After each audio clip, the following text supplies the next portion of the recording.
Hey you guys, welcome back to my channel. Thank you guys so much for being here. My name is Precious. For those of you who are not following me, please go ahead and like, comment, and subscribe so that way you can keep up with my journey. Thank you guys so much if you are following me, for coming back and just being a part again of this journey. This video is going to be a heavy one. It's been kind of on my heart lately to just really dive deeper into what brought me to where I'm at today. I believe it's a large part of my testimony, and actually I just went through a moment with my mom, kind of reflecting on this situation. I thought, maybe there's a lot of other parents who feel similar to her and in this instance. So I have no notes.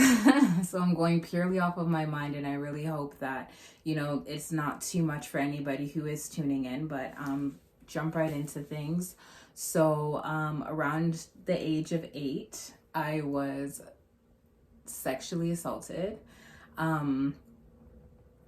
I definitely didn't know what was happening. It was by a close family member. Grew up with them, very close proximity, things of that nature. So it was kind of, something that I couldn't really control the circumstances of the situation.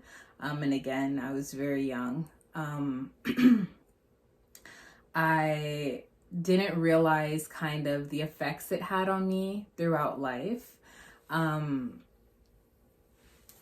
went through a lot of different changes and things like that.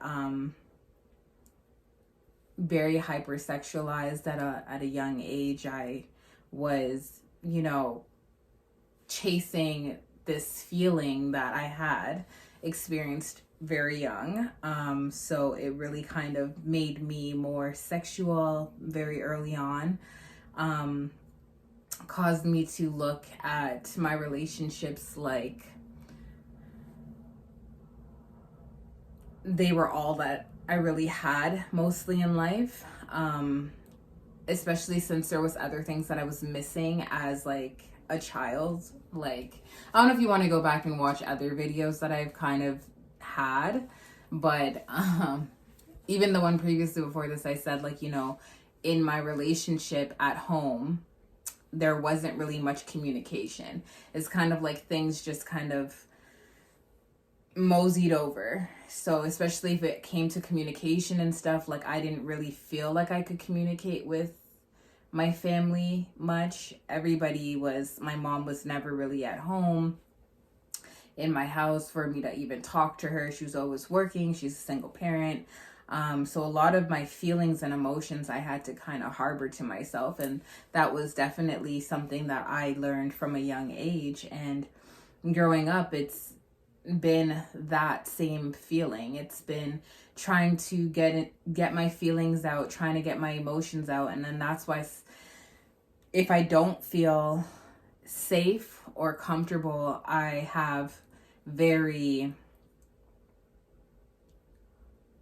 can have very aggressive reactions to those things, especially realizing all the hurt and association with it. What I really wanted to touch on, which is the reason why I wanted to make this video, because I feel like a lot of parents, when they find out things like this, automatically, they're angry. But I didn't realize how much they could blame themselves, right? Also the processing of it. So I told my mom last year about my sexual assault, and well, to be honest with you, I'm saying sexual assault, it's really molestation. So to be honest, I don't know the differences. But I know that I wasn't like the R word. I don't know if I can say that word, but yeah, I think sexual assault is like somebody physically has to assault you to do it to you. So like, yeah, molested. I'm gonna end up labeling that in here.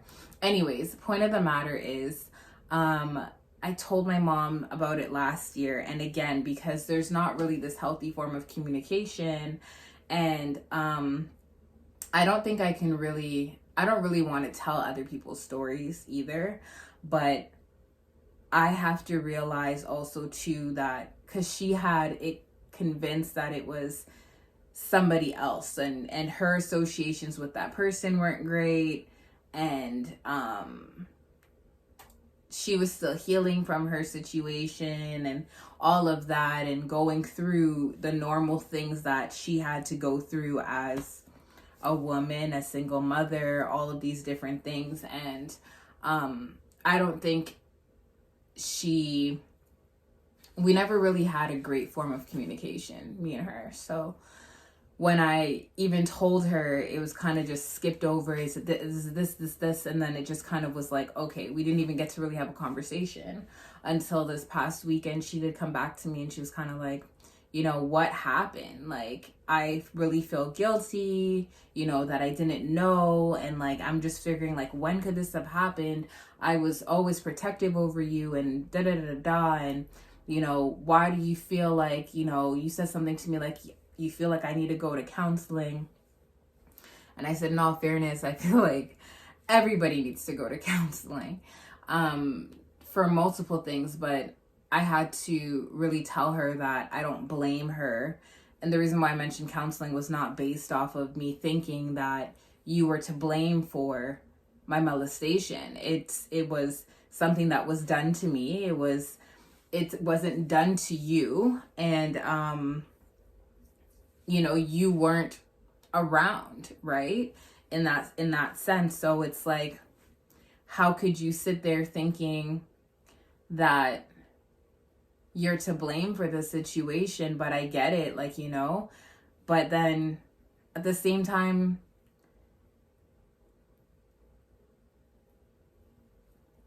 I can't, because of certain things, like, and I guess that is, it's so hard. It's a double-edged sword with that relationship, because I feel like I had gone through a lot and had to experience a lot on my own, and a lot of ways that I wasn't protected. And that's the reason why I told her, like, I do feel like, in terms of, I didn't have a safe place to come talk to you. I didn't feel like I was being protected. I didn't feel like there was any understanding for what had happened to me in the years to follow, especially. When it initially happened, I told her I was so young, didn't understand, couldn't comprehend.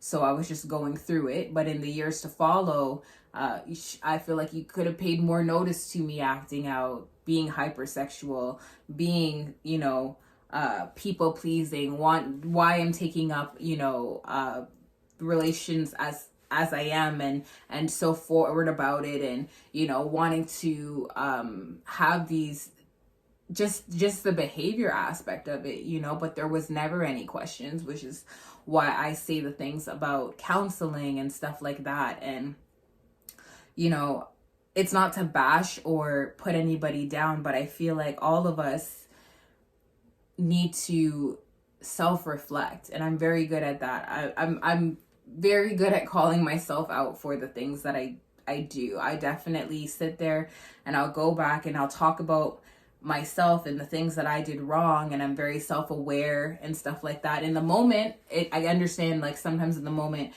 me too, I will take ownership for that, and that's like one of the first things I say. It's like, I can be aggressive in the moment, and I could be like, oh, I don't care, like, I don't want to hear it, da da da, especially if it's something that you're trying to tell me that you think I should do for myself. I'm like, So I understand, especially when you're the person that shows up for yourself, and you're the only person that's been showing up for yourself.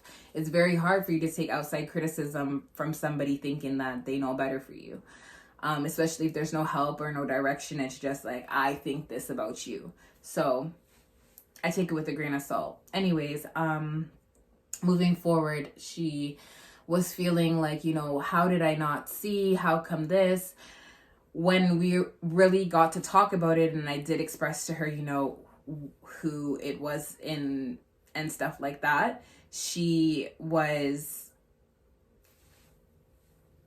surprised, but then not surprised, because it turns out that that person was sexually molested. So it kind of is a curse, I think, that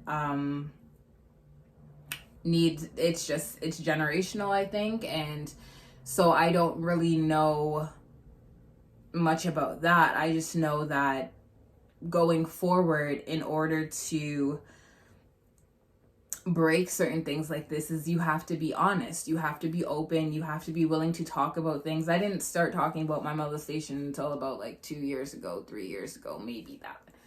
And the first person that I told was a close girlfriend of mine that we just had, the first real safe place I've ever felt. And, she watches all my videos, so I get emotional talking about her, because, listen, you don't understand what it is to have a person that feels safe. And it's like, it might not be your family.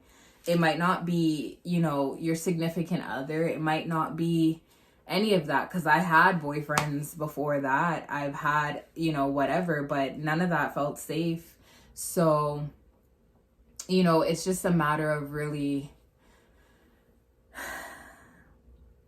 being honest with yourself and trusting that everything is going to be okay. You're going to get through things. Parents, just be vigilant with your kids. If you see changes in their behaviors, they're a bit more sexual, they're a bit more,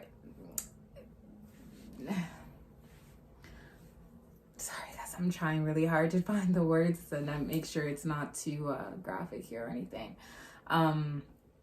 Really just paying attention to your kids.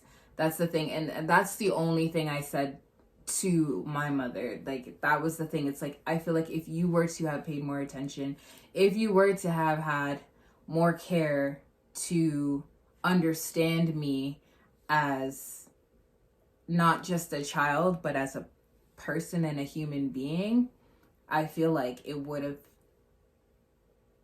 might have been a little bit more easy to have conversations. I won't say that it might have been more detectable, because who's to say? We can all be, especially when you have gone through something like that. Like, I felt guilt, I felt shame, I felt dirty, I felt like, I felt like, guys, my phone storage has been acting crazy lately. But anyways, I just basically was saying that, there was all of these emotions and things that I was going through, parents are now going through, and it's just being mindful, caring enough to really have those tough conversations. If you see your kids acting weird, out of the norm, just really paying attention to that. Maybe it's something behavioral, maybe it's something sexual, who knows what it's stemming from, right? But just having those conversations, and as a victim, just being